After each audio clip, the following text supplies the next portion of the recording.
uang itu seperti udara. Dia ada di mana-mana, dia mudah didapatkan, dia mudah kita temui. Money it's like an oxygen. Mas Hendra. Itu bisa diikut sama teman-teman.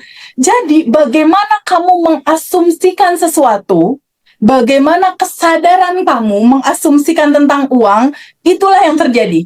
Contohnya gimana? Contoh, pada saat ngeliat uang, aduh uangnya tinggal segini, gimana ya nanti kalau dibayarin ini kurang, aduh kurang, ntar cicilan belum.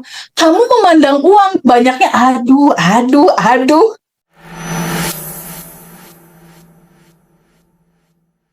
Kita sampai pada sebuah titik kesadaran bahwa rezeki itu kan mengejar sebuah kesiapan gitu. Artinya wadah itu menentukan sekali gitu. Kita dapat rezeki banyak atau enggak gitu. Bukan hanya sekedar usaha atau kerja keras gitu. Tapi yang jadi pertanyaan, kondisi tubuh yang seperti apa gitu yang kemudian itu bisa menampung rezeki gitu, biar rezeki itu nggak gampang bocor, dan ketika ada rezeki besar kita memang benar-benar sudah siap gitu ya. Jadi menyiapkan wadahnya ini mungkin yang perlu dielaborasi. Nggak penting profesimu sebagai apa gitu, tapi ini kan wadah kaitannya sama mindset ya kan, sama abundant identity dan lain sebagainya gitu. Nah mungkin teman-teman bisa di-spill sedikit gitu Teh. Kita kan kalau di kelas itu ada abundant identity dan lain-lain gitu. Silakan, monggo Teh Dewi. Ya, bicara soal rezeki. Nah, ini dia Mas. Semoga teman-teman sepakat nih Mas Hendra. Ketika kita bicara tentang rezeki, itu tidak hanya tentang uang. Ya, kata rezeki itu sebetulnya berkah, rizki, itu bisa terdiri dari rizki kesehatan. Kalau di Quran itu jelas tuh Mas, rezeki itu nggak hanya tentang value rupiah atau uang gitu ya istilahnya ya. Rezeki itu bisa terdiri dari kesehatan Mas, bisa terdiri dari rezeki jodoh. Jodoh juga disebutnya rezeki loh Mas. Jadi rezeki itu bisa kesehatan, bisa jodoh, bisa uang, bisa juga rezeki partner bisnis kayak aku sama tim Harley aku misalnya, aku sama tim aku ada misalnya ngelola kafe, itu juga termasuk rezeki juga itu. Termasuk rezeki pertemanan kayak aku sama Mas Hendra, aku sama teman-teman semua. Pertemanan kita juga itu rizki sebetulnya. Sama seperti pemahaman kata abundance. Abundance itu tidak identik dengan uang sebetulnya. Abundance itu bisa menyangkut kelimpahan tentang uang, bisa kelimpahan tentang cinta, rasa dicintai, rasa hati kita penuh sama cinta, kelimpahan juga tentang abundant kesehatan. Jadi rezeki sama abundant tuh hampir mirip-mirip tuh pemahamannya. Jika kita mau mengkerucutkan itu, bahwa rezeki itu dalam satu sudut aja nih, tentang uang misalnya, yang perlu dipahami adalah, apakah substansi dari uang sebetulnya? Substansi dari uang itu adalah sebuah energi yang memadat. Energi yang memadat, jadilah dia uang. Pertanyaannya, energi apakah yang mewujudkan uang itu hadir dalam kehidupan kita? Bagaimana pada akhirnya judul dari rezeki yang namanya uang misal, itu bisa dengan mudah datang, dengan mudah hadir, dengan penuh kemudahan dia selalu dan selalu hadir dalam kehidupan kita. Karena uang itu adalah energi yang memadat menjadi material bernama uang, pertanyaannya energi apa dia? Uang ini dibentuk dari energi ketenangan. Uang itu terbentuk dari energi kedamaian, energi cinta, energi rasa syukur, dan energi kebahagiaan. Jadi uang itu dia terbentuk dari energi-energi yang tenang, lapang, damai, penuh syukur, kegembiraan. Disitulah dia akan gampang masuk gitu. Di dalam energi yang tidak ada getaran ketakutan, tidak ada getaran kekurangan, tidak ada getaran kecemasan, dia akan lebih mudah masuk ke sana. Karena sifat energi sebetulnya dia adalah getaran cinta, tanpa syarat, tanpa batas. Jadi dia akan sangat mudah sekali masuk kepada orang-orang yang punya kebiasaan mengalirkan. Orang-orang yang punya kebiasaan mengalirkan atau menjadi saluran, si energi uang ini biasanya dia akan datang lagi, datang lagi, datang lagi masuk ke sana gitu. Karena getaran uang itu adalah getaran tenang, damai, penuh syukur, maka orang-orang yang punya getaran damai, tenang, penuh syukur, ini biasanya gampang sekali uangnya masuk. Gampang sekali uangnya masuk.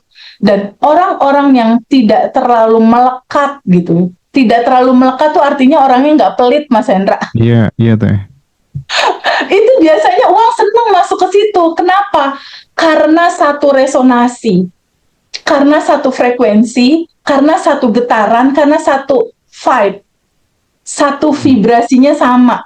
Jadi si uang ini menceritakan tentang getaran cinta, getaran pembebasan, dan getaran di mana kemelekatan itu nggak ada gitu. Menggenggam uang itu, nggak mau uang ini dikeluarin, takut kurang gitu ibaratnya. Justru rumusannya gini, Mas, semakin kamu mudah, ringan mengalirkan, misalnya Mas Hendra ngasih ke adik yatim, ngasih ke temen, ngasih tips ke tim, ngasih ke anak-anak bonus gitu yang kerja, semakin kamu ringan melepaskan, dia semakin ringan masuk. Gitu. Itu hanya bisa diucapkan oleh orang-orang yang memang sudah mengalaminya gitu.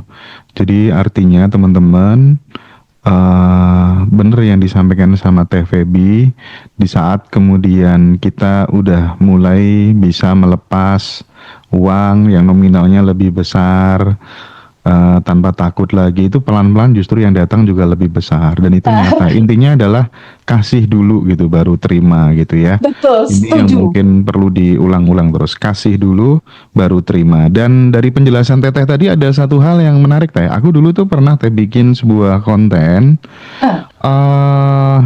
psikologi uang gitu Teh. Jadi antara uang 1.000, 2.000, 5.000, 10.000, 20.000, 50.000 sampai 75.000 dan 100.000 itu dari raut mukanya orangnya beda-beda Teh. Makin kecil tuh raut mukanya makin kayak orang susah Teh. Tapi kalau Sama uangnya. iya, lihat aja nanti Teteh nanti perhatikan aja, komparasikan aja nanti ya antara uang 10.000, 20.000, 50.000, 100.000 itu senyumnya beda Teh. Nah,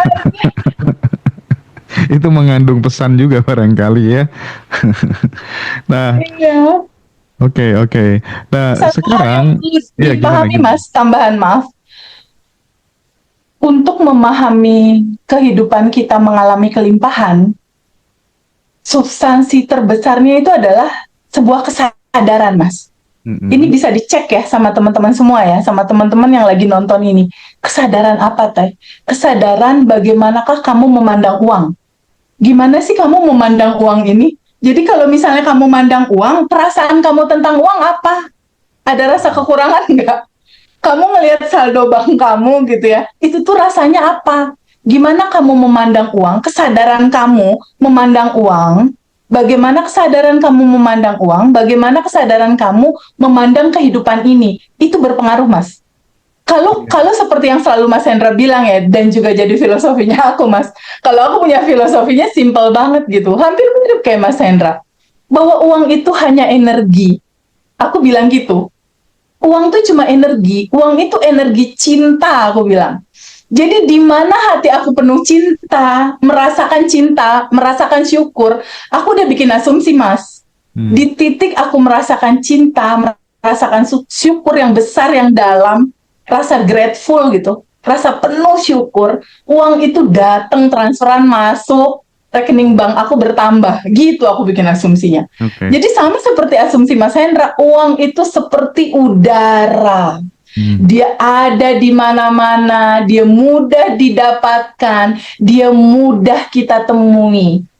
Money it's like an oxygen.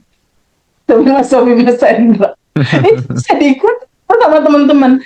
Jadi bagaimana kamu mengasumsikan sesuatu, bagaimana kesadaran kamu mengasumsikan tentang uang, itulah yang terjadi.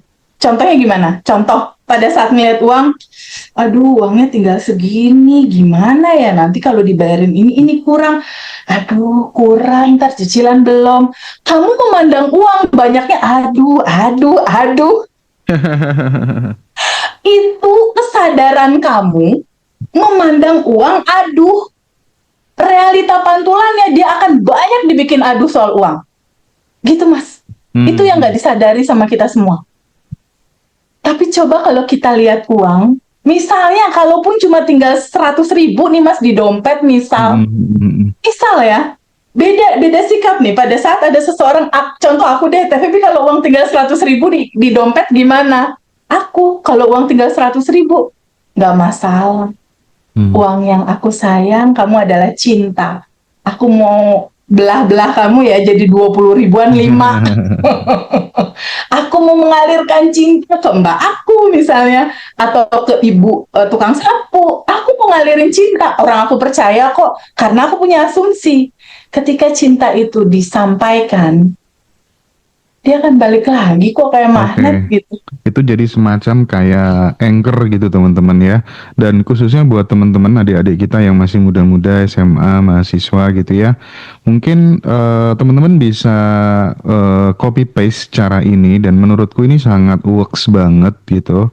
Jadi sebenarnya kan kalau misalnya kita tuh mau menginstal software kemakmuran, kesehatan atau apapun di dalam subconscious mind kita, itu kan supaya untuk menembus yang namanya reticular activating system, itu ada 5 cara gitu. Di Ngaji Rasul sudah sering dibahas. Yang pertama adalah mengulang-ulang kata-kata atau repetisi. Yang kedua adalah emosi yang intensif pada saat teman-teman lagi sakit hati, lagi marah, lagi sedih, lagi galau, atau lagi bahagia. Di situ ras terbuka, dan disitulah kesempatan untuk memasukkan software-software atau program-program atau data-data gitu. Yang ketiga, mungkin pada saat kita dalam kondisi rileks, gelombang theta barangkali, ya di situ juga bisa journaling atau kemudian membuat video di dalam pikiran gitu ya. Asumsi baru. Nah, yang keempat adalah figur otoritas, memanfaatkan figur otoritas gitu. Makanya hati-hati memilih figur otoritas. Ketika kemudian ngefans sama kiai misalnya, ustadz misalnya, dan ustadznya bilang, nanti kalau orang kaya tuh susah masuk surga. Nah, itu bisa jadi data yang langsung masuk karena itu omongan dari figur otoritas. Dan yang terakhir adalah identifikasi kelompok. Pentingnya membuat sebuah komunitas, circle. Kita akan buktinya Feby bisa kok, Hendra mesti bisa, kayak gitu kan. Nah, ini penting sekali gitu. Nah, semoga buat teman-teman yang khususnya yang adik-adik kita, mahasiswa, mahasiswi, anak-anak SMA, ini bisa mulai belajar kayak gini tuh pelan-pelan mulai dari sekarang gitu ya, sehingga nggak nunggu tua baru belajar gitu ya. Waktunya sempit Mas buat abandonnya kita. Makanya Teh. Nah, oke. Lalu kemudian kadang ada pertanyaan gini ya Teh ya, kalau orang itu kan kadang doanya sama gitu Teh ya, niatnya juga sama gitu Teh, tapi kadang jalan hidupnya kok bisa beda gitu ya. Itu kan sering muncul pertanyaan kayak gitu, gimana Teh? Oh ya jelas, doanya sama, ya Allah berikan aku rezeki, berikan aku jodoh, berikan aku rumah, mobil. Niatnya sama, mau membahagiakan orang tua, membahagiakan istri, membahagiakan anak. Anggap sama tuh ya dua-duanya. Kalau kesadarannya beda, ya beda hasilnya Mas. Maksudnya gimana? Yang satu mempunyai gambar kesadaran diri dia, aduh, aku anak petani kayaknya nggak mampu, kayaknya susah. Kesadarannya nggak ada dalam kebahagiaan dan kelimpahan untuk tahu dia tuh siapa sebenarnya. Kesadarannya merasa bahwa aku nggak mampu, aku kerdil, aku nggak layak. Ya nggak jadi Mas. Karena yang diwujudkan oleh semesta itu adalah cerita di balik niat, cerita di balik doa, yaitu kesadaran dan identitas dirimu.